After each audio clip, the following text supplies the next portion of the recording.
David Axelrod, President Obama's chief campaign strategist. Good morning, David. Good morning, Charlie. The president today had a message for the Supreme Court yesterday. Tell me what he is saying when he talks about judicial activism and if he is trying to send a message to the court as it considers this case.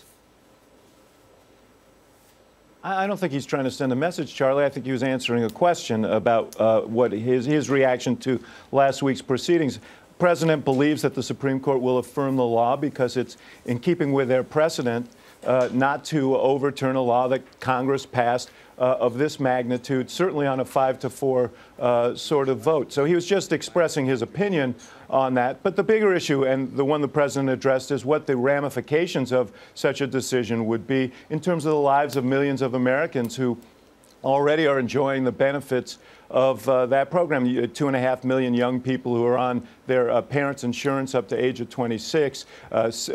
Tens of millions of people who are getting preventive care free as part of their insurance coverage now because of this law. People who don't face lifetime caps on their insurance when they get seriously ill. Seniors who are getting more help with prescription drugs. All of that is also in jeopardy here, and the president spoke to the human dimension of this. All right, there's also this, an interview yesterday with on Sunday with Bob Schieffer. The Vice President, Joe Biden, consistently said in a number of times that Mitt Romney is out of touch. Now, if Romney is the nominee, is that going to be the mantra of the campaign by President Obama?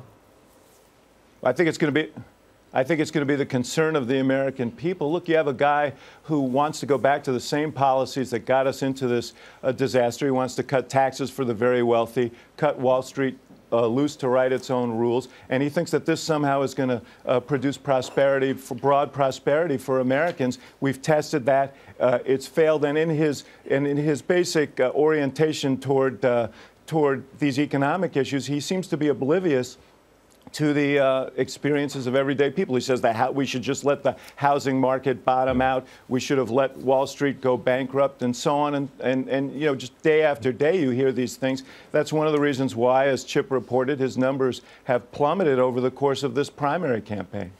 He is speaking out, though, more strongly. And as you also heard in Chip's piece, he said he believes the president is to blame for the number of single mothers living in poverty. How do you respond to that?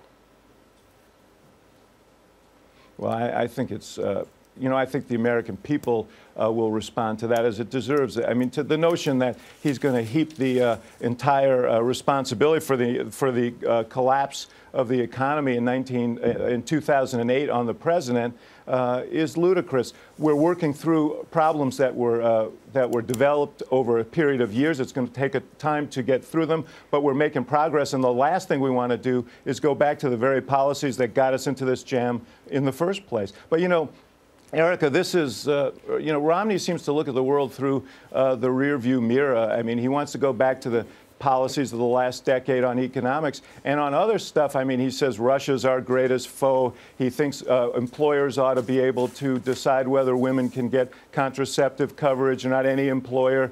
He thinks if we just drill for more oil, that'll solve our energy problems. No higher fuel efficiency standards, no renewables. You know, I think he must watch Mad Men and think it's the evening news. He's just in a time warp. The 2012 race is coming up. Obviously, we're in the midst of that. Just one question about 2016. Speaker Pelosi was with me last night. She said her candidate is Hillary Clinton. She hopes Hillary Clinton will run. The former president said yesterday that he would be happy if she ran. Do you expect that she'll be a nominee and will be a candidate for president in 2016? Well, if she ran, she'd be a very formidable candidate. I'm sure that she'll be an early frontrunner for that race. She's done a spectacular job as Secretary of State. Now, she's been a little more reticent than everyone else about this. And, you know, she's worked terribly hard over the last 4 years and probably wants and certainly deserves a break from all this. But if Hillary Clinton decided to run, then she would be very, very formidable. But my concern, I think the American people's concern right now, is this election. We've got a lot of great challenges to face. We're working our way through them. We don't want to go back. So I think everybody can wait a little while to play the speculation game about Hillary. David, you're clearly right, but at the same time, you've been there and you know what presidential races are like. And after discussing the issues, it seems like an interesting question to raise at this time. It's great to have you here. I hope we'll see a lot of you during this campaign season. Thanks, Thank you. Charlie. Good to be with you.